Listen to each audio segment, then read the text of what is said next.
ওদেরকে নিয়ে আমি কোথায় যাব? কে কে আমাকে একটু আশ্রয় দিবে? বাবা, বাবা, না না, তুই আমাকে কেন বাবা? বাবা বলে কি ডাকিস হয়েছে না। বাবা তোমার? বাবা, আমি কি অপরাধ করেছি বাবা?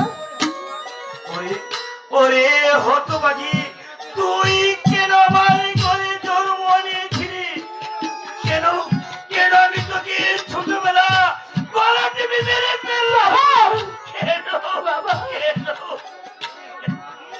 ওরে ওরে হতভাগী, তোর জন্য আমার আজ সবাইকে মরতে হবে।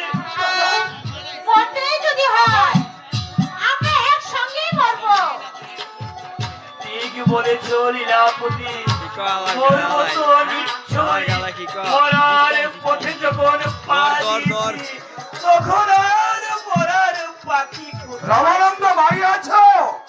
রমানন্দ, ওই ওই যে দেখি পোড়ামুখী মন্ত্রী মহাশয় এসেছে, আমাদেরকে ধরে নিয়ে।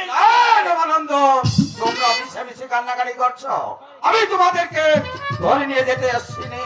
আমি এসেছি তোমাদেরকে সয় সম্মানের ওই রাজ প্রাসাদে নিয়ে যেতে। চল চল পোড়ামুখী, তোকে নিয়ে ওই রাজ বাড়িতে কালিমার সম্মুখে টুকরো টুকরো করে পড়ে। চলে এসো, দেরি করো না, আমার সঙ্গে চলে এসো। চল চল পোড়ামুখী, কপালে যে কি আছে তাই একমাত্র ভগবানই জানে, একমাত্র ভগবানই জানে। ওই রমানন্দর বাড়িতে তার স্ত্রী কন্যাকে এখানে নিয়ে আসছে, কিন্তু এখনো যে আসছে না বাবা। হ্যাঁ মহামান্য মহারানী, আমি ওদেরকে সয় সম্মানে আমি নিয়ে এসেছি। এসো। বলুন মহারানী, আমরা এমন কি অপরাধ করেছি মন্ত্রী মহাশয় আমাদেরকে ধরে নিয়ে এসেছে? ভাই রমানন্দ, আপনারা কোনো অপরাধ করেননি। তাহলে আমি চাই আমার পুত্রের সঙ্গে আপনার কন্যার বিবাহ দিতে। না না রানীমা, না, তা হতে পারে না রানীমা। কেন হতে পারে না? এটা যে আকাশ কুসুম কল্পনা রানীমা। আপনি এর জন্য চিন্তা করবেন না। এসো মালক, এসো।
মহারাজ এখানে কিসের উৎসব হচ্ছে?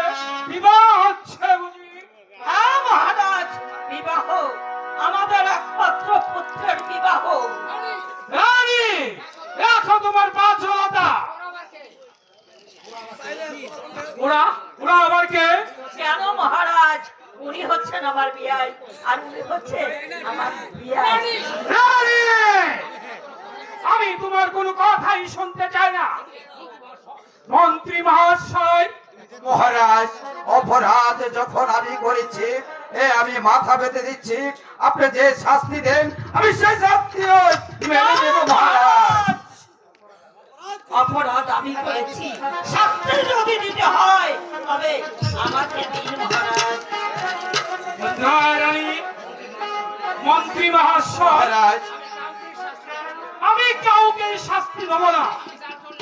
আমি যার জন্য এসেছি তার দু একটি কথা আমি এখানে আলোচনা করি। মহারাজ, বলুন মহারাজ, আপনি কি বলবেন? মন্ত্রী মহাশয়, মহারাজ, তোমার এখন বয়স প্রাপ্ত হয়েছে আর বিবাহ হয়ে গেছে, তাই তাই আমি বাকি জীবনটা আমি অবসরে কাটাতে চাই। মহারাজ, তাহলে আপনি কোথায় চলে যাবেন?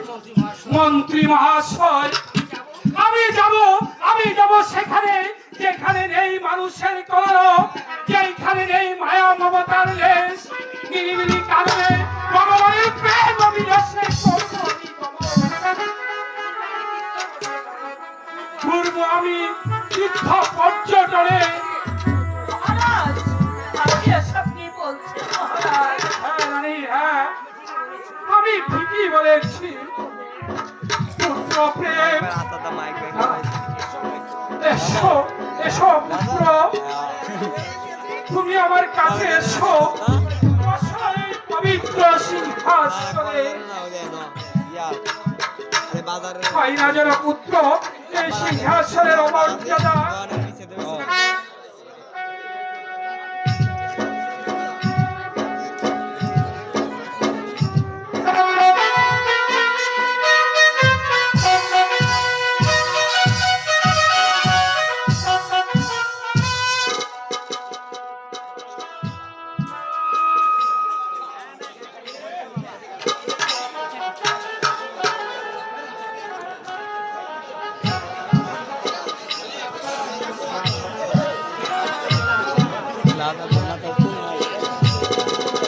পুত্রকে তুমি বসয় পবিত্র সিংহাসনে। আজ হতে তুমি এই বিজয়নগরের মহান অধিপতি। হয় না যেন তোমার এই পিতার সিংহাসনের অমর্যাদা। আর তুমি রইল, আজ থেকে তোমার পাশে রইল 70 কোটি প্রজাবৃন্দ। তাদের সুখে হবে তুমি সুখী, তাদের দুঃখে হবে তুমি দুঃখী। আমার কথাটি মনে থাকবে পুত্র। হ্যাঁ পিতা, আপনি আমাকে আশীর্বাদ করবেন পিতা। আমি যেন পারি আপনার এই সিংহাসনে মান মর্যাদা রক্ষা করতে। তাই হবে পুত্র, তাই হবে। তোমাকে আমি আশীর্বাদ করছি, তুমি যেন এই রাজ্যটাকে সুন্দরভাবে পরিচালনা করতে পারো। রানী, মহারাজ, আমি কুমারের বিবাহ হয়ে গেল, সিংহাসনের দায়িত্ব কুমারকে দিয়ে দিলাম, তাই আমি চলে যাচ্ছি রাজ্য ছেড়ে। আমি অবসর দিতে যাচ্ছি। মহারাজ, আপনি যাবেন না মহারাজ। আপনি চলে গেলে কাকে নিয়ে আমি বেঁচে থাকবো? রানী, আমার যে যেতেই হবে। মন্ত্রী মহাশয়, মহারাজ, কুমার উপলক্ষ মাত্র আপনি সব সময় কুমারের পাশে থাকবেন। হ্যাঁ মহারাজ, যেমনি ভাবে আপনার পাশে থেকে ওই রাজ্য পরিচালনা করেছি, তাই ওই রাজ্য দরবারে ভগবানকে সাক্ষী রেখে আমি আপনাকে কথা দিলাম যুবরাজের প্রেম কুমারের পাশে থাকবো। আমার শেষ রক্ত বিন্দু দিয়ে হলো। বেশ মন্ত্রী মহাশয়, আপনারা সুন্দরভাবে কুমারকে নিয়ে রাজ্যটাকে পরিচালনা করেন। আমি দূরে চলে যাচ্ছি, অনেক দূরে, বহু দূরে চলে যাচ্ছি। রানী, তোমরা সুখে থাকো, সুন্দরভাবে রাজ্য পরিচালনা করো। আমি তোমাদের থেকে বিদায় নিয়ে বহু দূরে চলে যাচ্ছি।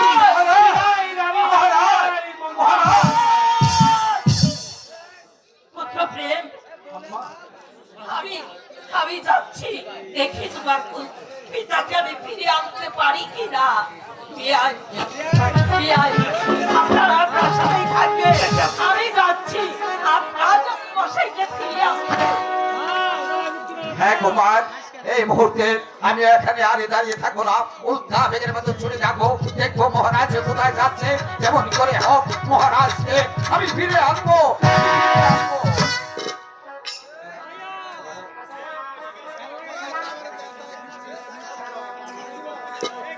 মহারাজ, আপনারা কোথায় যাচ্ছেন? কেন বাবা, আমরা কি কোনো অপরাধ করেছি? না পিতা, আপনারা কোনো অপরাধ করেননি। আজ থেকে আপনারা আমার প্রাসাদে থাকবেন। আপনাদের সমস্ত দায়িত্ব আমি নিজেই গ্রহণ করলাম। বেশ, তাই হবে পুত্র।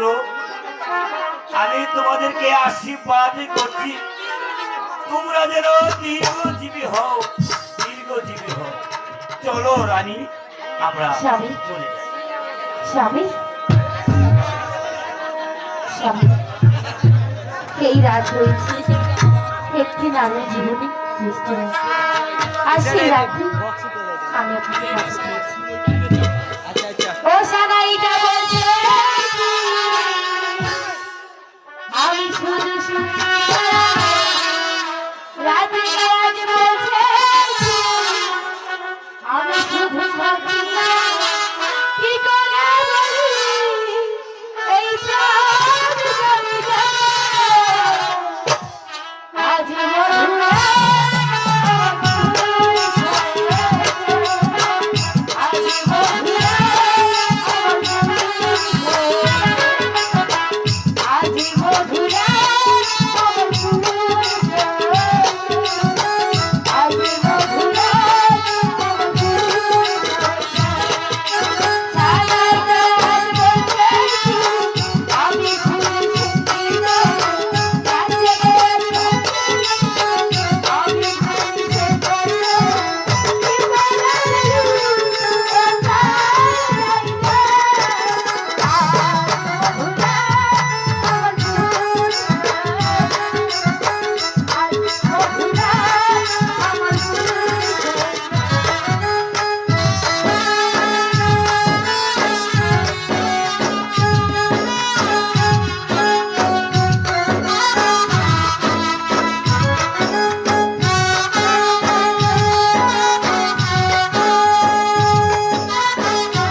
তোমার সঙ্গে প্রতিজ্ঞা করেছিলাম তোমাকে আমি বিয়ে করে রাজরানী বানাবো।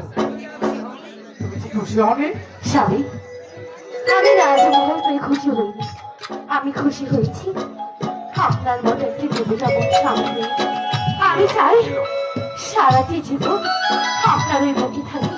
হ্যালো, স্বামী, এবার চলো প্রাসাদে যাই। লালা